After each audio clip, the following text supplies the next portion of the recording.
നിങ്ങളുടെ ഫേവറേറ്റ് സീരിയലുകൾ ടിവിയിൽ വരുന്നതിന് മുൻപേ സൺ നെക്സ്റ്റ് ആപ്പിൽ കാണാം. ഇനി എല്ലാവർക്കും മുൻപേ കാണൂ. ഇപ്പോൾ തന്നെ സൺ നെക്സ്റ്റ് ആപ്പ് ഡൗൺലോഡ് ചെയ്ത് സബ്സ്ക്രൈബ് ചെയ്യൂ. എന്റെ ശ്വാസം നിലയ്ക്കുന്നതുവരെ നീ വെച്ച് വിളമ്പിത്തരുന്ന ആഹാരം കഴിക്കണമെന്നായിരുന്നു എന്റെ ആഗ്രഹം. അത് സ്വപ്നം കാണാൻ പോലുള്ള അവകാശം ഇനി എനിക്കില്ല. നിന്റെ സങ്കടം എനിക്ക് മനസ്സിലാവുന്നുണ്ട് പാറു. പക്ഷെ നിന്നെ അവഗണിക്കുകയല്ലാതെ മറ്റൊരു വഴി എന്റെ മുന്നിലില്ല. എന്നോട് ക്ഷമിക്ക്.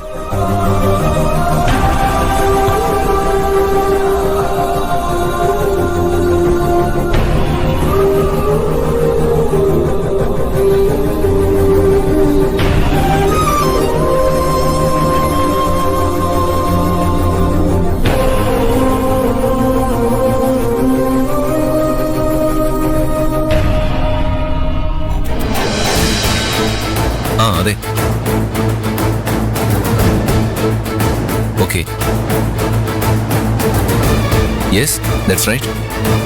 യാ, അതങ്ങനെ മതി. ഓക്കെ, അത് ഞാൻ പറഞ്ഞേക്കാം. ശരി എന്നാ. ശരി, ഞാൻ അയക്കാം.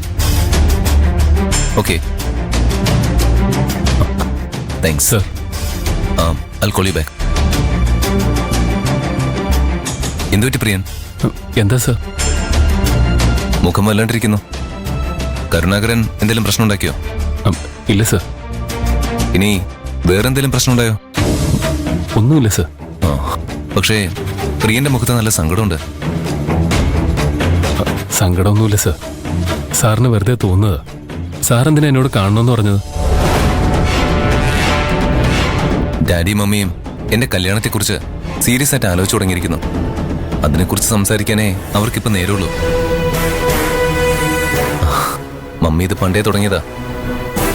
ഏതെങ്കിലും കല്യാണത്തിനോ ഫംഗ്ഷനോ പോയിട്ട് വന്നാ അവിടെ വെച്ച് പരിചയപ്പെട്ട പെൺകുട്ടികളെ കുറിച്ചാ മമ്മി എന്നോട് സംസാരിക്കുക. അതുകൊണ്ട് തന്നെ മമ്മി എന്നോട് കല്യാണക്കാരി സംസാരിക്കുമ്പോൾ ഞാൻ അത്ര കാര്യമാക്കാറില്ല. പക്ഷേ ഇപ്പൊ ഡാഡിയും പാർവതി ഞാൻ സ്നേഹിക്കുന്നതും കല്യാണം കഴിക്കാൻ ആഗ്രഹിക്കുന്നതെല്ലാം ഡാഡിക്കും അറിയാം. എന്നിട്ടും മമ്മിയുടെ കൂടെ ചേർന്ന ഡാഡിയും അതാ എന്നെ ഏറ്റവും കൂടുതൽ വിഷമിപ്പിക്കുന്ന. ഏതൊരു വലിയ ബിസിനസ്സുകാരന്റെ മകളെ അവർ കണ്ടുവച്ചിരിക്കുക. അവളെ തന്നെ ഞാൻ കല്യാണം കഴിക്കണമെന്ന് അവർ വാശി പിടിക്കാൻ തുടങ്ങിയിരിക്കുന്നു. പാർവതി അല്ലാതെ മറ്റൊരു പെൺകുട്ടിയെക്കുറിച്ച് എനിക്ക് ചിന്തിക്കാൻ പോലും കഴിയില്ല പ്രിയൻ. എന്ത് ചെയ്യണമെന്ന് ഒരു പിടിയും കിട്ടുന്നില്ല. സർ, ഞാനൊരു സംശയം ചോദിച്ചോട്ടെ?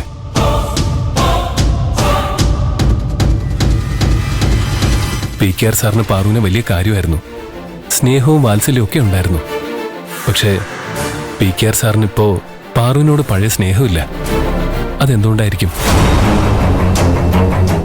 കൈലാഷ് സാർ അവളെ സ്നേഹിക്കുന്നതും കല്യാണം കഴിക്കാൻ ആഗ്രഹിക്കുന്നതും അറിഞ്ഞതിന് ശേഷമാണോ അവളോടുള്ള PKR സാറിന്റെ മനോഭാവത്തിൽ മാറ്റം വന്നത്? എനിക്ക് അറിയില്ല പ്രിയൻ.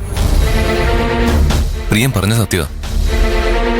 ഡാഡിക്ക് പാർവതിയോട് സ്നേഹവും വാത്സല്യവും ഒക്കെ ഉണ്ടായിരുന്നു. പാർവതിയെ പോലെ ഒരു നല്ല പെൺകുട്ടിയെ കണ്ടുകിട്ടാൻ പ്രയാസമാണെന്ന് ഡാഡി എന്നോട് തന്നെ പലവട്ടം പറഞ്ഞിട്ടുണ്ട്. മമ്മിക്ക് ആദ്യമേ അവളോട് അകൽച്ചയുണ്ടായിരുന്നു. പാർവതിയെ ഈ കുടുംബത്തിൽ ഒരാളെ പോലെ കാണണമെന്ന് ഡാഡി മമ്മിയോട് പറയുന്നത് ഞാൻ കേട്ടിട്ടുണ്ട്. പക്ഷെ ഇപ്പോ ഡാഡി മമ്മിയെ പോലെയായി. പാർവതിയെക്കുറിച്ചിപ്പോ ഞാൻ സംസാരിക്കുന്നത് രണ്ടുപേർക്കും ഇഷ്ടമല്ല. ഡാഡിയുടെ മനസ്സ് മാറിപ്പോയത് എന്തുകൊണ്ടാണെന്ന് എനിക്ക് മനസ്സിലാവുന്നില്ല പ്രിയൻ.